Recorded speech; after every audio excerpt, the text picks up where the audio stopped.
were you guys when heavy metal was at its peak? You were probably either young or didn't exist according to my YouTube statistics, which I check once every 3 months. If you're a real fan of heavy metal and you're around 18, 20, something more, maybe even 30, and you weren't able to go to those shows, you may be like, well, the scene's dead, what am I gonna do? Whatever, let's just listen to modern metal. People screaming about getting canceled on TikTok. But here I am with a solution.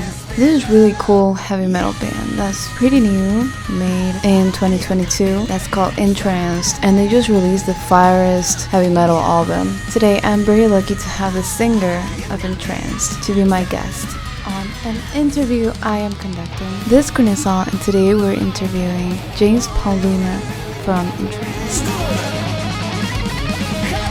Hey, how are you? Thank you so much for being here. Of course, thanks for having me. Where do you start listening to metal? I started listening, I guess first I started with heavy rock, which was like Led Zeppelin, Black Sabbath, Deep Purple, that kind of stuff. Yeah. And I got turned on to by people older than me that were into like Scorpions and Merciful Fate and Judas Priest, and that's when I was like, wow, like this kind of heavy music exists. That was like in the late 90s or early 2000s. I think growing up, I used to think, because I would hear like football players and jocks listen to like metal, but it was like Metallica, like Enter Sandman, like Black Album, and it was like tough guy. Like I was like, oh, those metal's weird. They're kind of weird. Then I got turned on to like the good Metallica that I love, like Kill 'Em All and Ride the Lightning and Master of Puppets, like a real like early thrash, and then got into like Exodus and stuff like that, and just like the early thrash, like Testament, Megadeth, all that stuff. But yeah, so for me it was like kind of late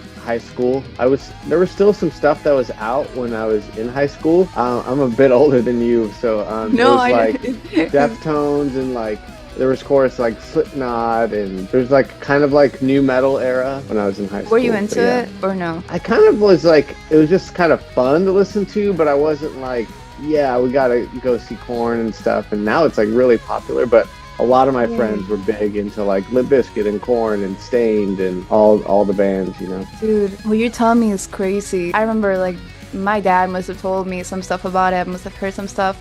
But like just jocks listening to metal is so crazy to me. Yeah. A completely different reality. What they were listening to Metallica's top hits. I think it's like because they like going to the gym and working out, lifting weights, and like it's aggressive music, and that's whatever is like the most popular aggressive music is what jocks would listen to probably. It's like top 40 metal. That's kind of what turned me off to metal at first, and then once I started playing in bands with guys that like know like the cool stuff, like Maiden and Priest and King Diamond and all that stuff, I was like, okay, this is awesome.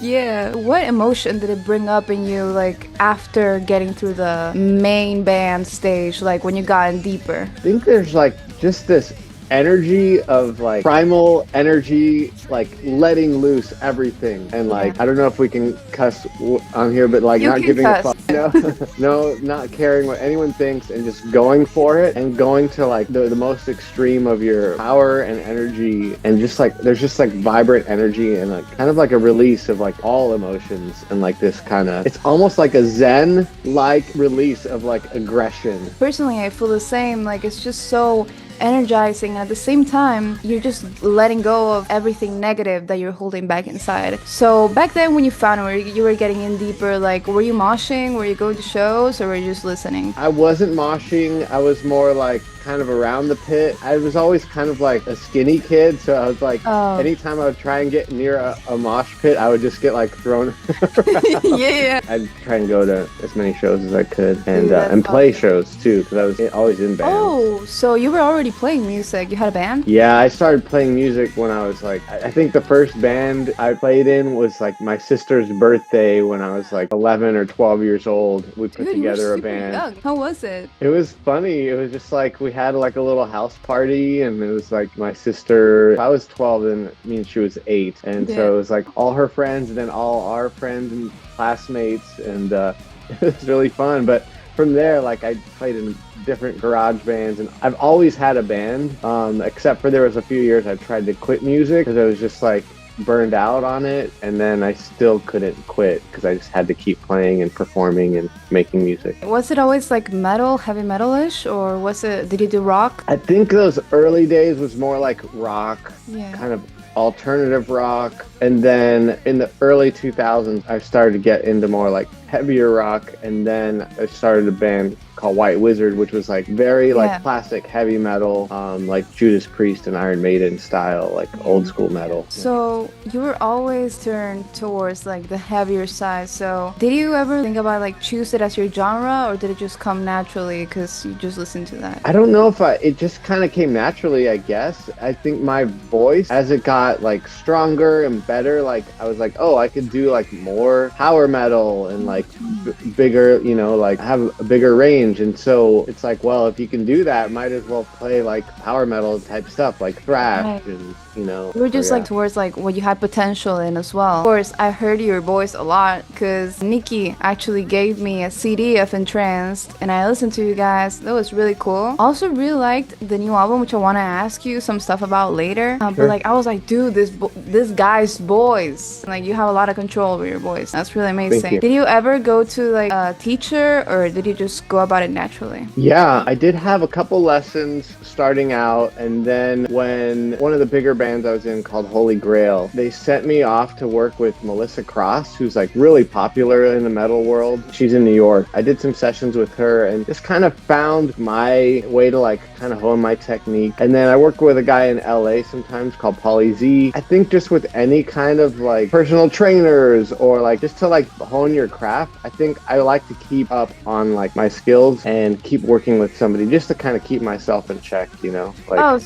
like somebody would go to the gym or like do personal training, or somebody would go like get a tutor for like their homework or whatever. I feel like singing is also kind of like a sport in a way that it's just like vocal cord gymnastics, you know? You started really young playing on stage. Do you remember your first stage and how you felt? The first feeling of being on stage? Being on stage like with a band or like before that? Because I did do stuff before I was in bands. That first time of you getting exposed and like singing in front of people. One of the earliest memories was growing up in like when I was really young. I was kind of a weirdo kid. I feel like I was a bit of an outcast, but like would try and be like silly and goofy and like a class clown. And the music teacher was like, you have potential. We're gonna have you sing a solo and like sing it to this girl in your class. And so I sang it in front of the whole school. It was me doing this solo and like really being theatrical. Like it was not somebody I actually loved, but like, you know, it was just like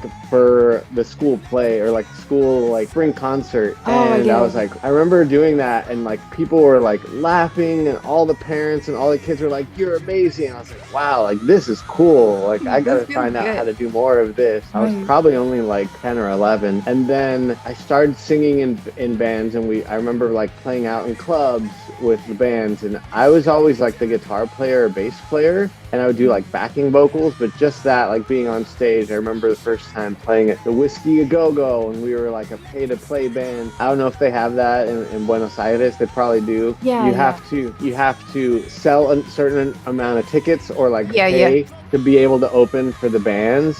And it's a total ripoff, and it's like awful that they do that, but that was just like what we did. We didn't know any better. We're like, you know, 13. No, it's like, yeah, it happens here a lot too. It's like getting paid for exposure, but then if you don't sell enough tickets, like they just take your money and but it's a way to start. But we got to play on a big stage on a famous place. I've since played there a lot of times and haven't had to pay for it, so but just remember being on there and it's like, wow, like there's lights and like on stage and like it just, the glitz and the glamour is like, it was really cool. Being on stage, it's what deters people or brings them further into like actually becoming a musician. You know, there's a lot of people that are really afraid of being exposed and afraid of being on stage, and they get really nervous and they just can't do it. But some people actually get on stage and they feel energized, they feel good that people are enjoying what they do. You can be nervous and embarrassed at first. I feel like it's kind of inevitable. Or maybe you just didn't go to that stage and you just immediately liked it. What was it for you? Well, are you a performer or do you perform? Yeah, I mean, I'm not performing my own songs yet, but I have performed with like a high school band, dude. Yeah, so then you might understand it. Okay, so I think there's this certain, I can't really explain it, but it's, people talk about like flow states, like when you're really in your element, in your craft, whatever it is that you're doing, you kind of enter this like flow state. And if I can tap into that and remember like why I'm there, like I'm there to have fun. I love doing this. People are there to have fun. They love doing it. It kind of gets in the way of, it kind of removes the anxiety and the fear. And, but if I really get into my head of like, I gotta do this and that perfect, and I gotta hit the right notes and like do all the right moves when we switch into this song and this part, like that part of the brain will hijack and like take over and like remove like the fun and the reason why we're there. Most of the time, people won't notice if there's like little mistakes here or there, and they'll be like, oh my God, that was so fun. They're just there for the energy, for the escape, for the art. So for me, most of the time being on stage is very like euphoric, like there's a lot of endorphins and energy, and it's very uplifting and like kind of invigorating to just be there, and it's kind of like therapeutic release of energy. Plus, you know, I feel like rockstar mess ups are the most fun, because I think that if you're on stage and you're having fun and you miss a note, you just have to take it well, you know? You can't just be like, oh, I messed up a note, or just like make a face like, get out of your element. If you're moshing to a song or whatever, you're not gonna care if someone misses a note on the guitar. You just, what matters is to keep the energy going. So what's the songwriting process like in Intranced? It varies because Billy Bibiano is a very prolific songwriter, very advanced guitar player. He always has new ideas. For the EP, he had a bunch of songs already, and I had a few songs, so we picked some that we wanted to record, and that's what became our EP. Usually he has like parts of songs and riffs, and then I put on melodies on them, and then I'll work on the lyrics or collaborate with Ben, our drummer, to write lyrics, and then we all jam out the parts, and Ben writes drum parts to it or refines stuff. It's usually Billy or myself that come up with like songs. And then for the album that we recently did, Muerte Metal, we actually went to Mendoza. Oh, yeah. So we had worked on songs a bit, and we just kind of got the wild idea, like, why don't we just like make a writing trip? And so we went to Mendoza. We stayed with Nico while he was like getting his house in order, and spent about 2 weeks there, and then I spent another week in Buenos Aires just on my own. But we just were there to just write as many riffs, vocal melodies, and get as many pieces of an album down and demo it. And a lot of that, we came back with almost a full album, and then we started actually recording it in full with like proper drums and amps. But like that was what like laid the foundation of all our songs for Muerte Metal, which was really fun. I actually saw that the EP, the self-titled, did you guys have like a concept while making it? Because I feel like the next one is more buried in terms of like vibes, you know? So I wanted to ask if you had like an idea in mind while making the self-title. I feel like it sounds a bit more, how do you say? A bit more gothic in a way. It sounds like a bit darker. And this one is like more powerful and out there. It's kind of funny. I don't think everyone does this, but sometimes when I have like an image or art inspired, like I don't know if we had the artwork, but we had talked about that artwork. For me, it kind of influences how the lyrical or the vocal performance will kind of lean into. Like I'm a very like visual, creative learner and like brain type. So when I'm like thinking of music, imagery and colors and shades, that EP was like, yeah, let's make it like dark, some romance in there, kind of like a dark feeling. And album art for that EP too kind of is within that vibe. The songs kind of all work to kind of tell that story. I think, yeah, it's very romantic, you know, like visually it's also very romantic. It's a woman that is being kind of like seduced by death. That's the way I see it. I think it's really cool that you do it visually. With some visual cues, you can get a lot of rhythmic, lyrical, melodic intake depending on the way your brain works. But it's really cool that you learn the way you work personally and can use that to your advantage. For the album, I think we started doing photo shoot just for promo, and out of the photo shoots, we got some really cool visuals, which ended up being like the cover photo of the band. Actually, my sister was the photographer. She's like does most of our photos. She's seen all of your stages. Yeah. Well, I have two sisters, and the youngest sister is the photographer. The other sister, she's a jazz musician, makes all my also a seamstress, makes all my stage clothes and stuff. So we had this visual of, it's kind of like this orange and red, like smoke stuff, and like kind of coming out of the shadows. So we still wanted to have that gothic kind of rock and roll vampire kind of Mm-hmm. aesthetic, but make it very, still kind of keep a 70s hard rock, early metal, when rock and metal were still like that crossover area, like late 70s, early 80s, the era of like new wave of British heavy metal that we really love. I think that kind of keeping it rock, that was kind of like the vibe, but like, yeah, we have stuff that's like kind of power metal-y and stuff that's like 70s rock, and then stuff that's kind of like anthem metal. I think it all somehow, I think the way it was recorded and mixed, lyrically tied together, it all kind of works. Do you think that there's, apart from like the visual cues you take, is there like a message that you want to send out, either lyrically or rhythmically? Is there an emotion that you want to bring out, or is like a thought? I don't know. I guess it's a little bit selfish of me, because it's like we're just making music that we love, that we like really feel like is really fun, and put it out there. To think how that would affect other people, what I'm trying to convey is just really go for it, do what you want and do what makes you happy. I think in our music we're not really trying to like impress or like win people over, more than just trying to really have fun with it and make music that we think is really cool and really fun. Yeah, I don't think that's selfish. I think that's just like a different motive. Also, along with that, like there's a certain nature that I like to write about, just like being human and human experiences. That kind of has been a theme a lot in my lyrics or in my songs, where I really just try and share that part of, there's good times, there's bad times, there's love, there's battle, there's war, there's grief and sorrow, and kind of put that into music too. That it's okay to feel, and it's okay to get angry, and it's okay to just be human. Yeah, so in a way, it's about letting go too. Like, that same feeling that you get from metal is something that you also show through your music. It's kind of like a full circle moment, in my opinion. Wow, yeah. Is there a moment with the band that was more memorable for you? I think one really cool thing was,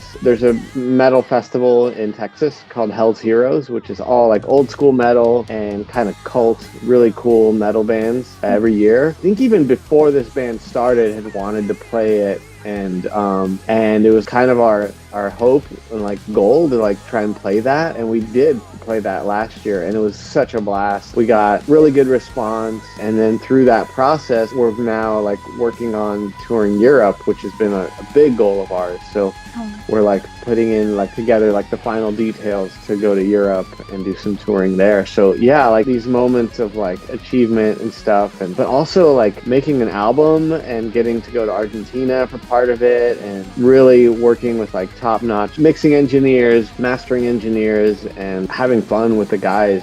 It's like all like been a blast. Do you know what age range your fans are usually in? I think we could actually look on like Spotify artists and like Apple Music. It seems we have an age range of early 20s to 30s, and then like 50 and up. There's a weird age range of that. So it's kind of the thrasher metal kids and old school metal. And there is a kind of a resurgence of that, of like traditional heavy metal. And then there's the people that like grew up with it, you know, like in their 50s and 60s. That's awesome that they're actually listening to like new bands. Some people get really stuck in the past and they don't see really amazing stuff coming out, so that's awesome. Then for younger audiences at your shows, do you see younger kids like teenagers or people in their 20s? Yeah, we just played a show a couple weeks ago where it was all ages, and there was young kids. It looks like they were like from high school, teenagers, and a couple of my friends brought their kids who are now like 13, 14 too, you know. So it's really cool to see that. And I've actually over the years have seen people whose parents are into metal brought their kids who are like 9 or 10, and now they're like 14, 15, you know. And or even now I know somebody who came on tour with us to do merch came when they were like really young, and now they're 20, 21, and it's wild to know their parents and see them coming to shows when they're little. And yeah, really cool. Okay, so that's awesome. I was actually gonna ask you, like, do you think there's a resurgence of metal? Because right now what I know is that people my age don't really listen that much to metal like they used to in the 90s or like your era. I want to know if you at your shows you're seeing younger people and stuff. In general, is there like a resurgence of metal? It's interesting because the US is very strange, especially right now with the political climate is very challenging. But there's a lot going on, but I think there is a resurgence of aggressive, heavy music across all types, because people just are not happy with what's going on with our government and our country. I think that's going to bring a lot of art out of that, the counterculture, art and music.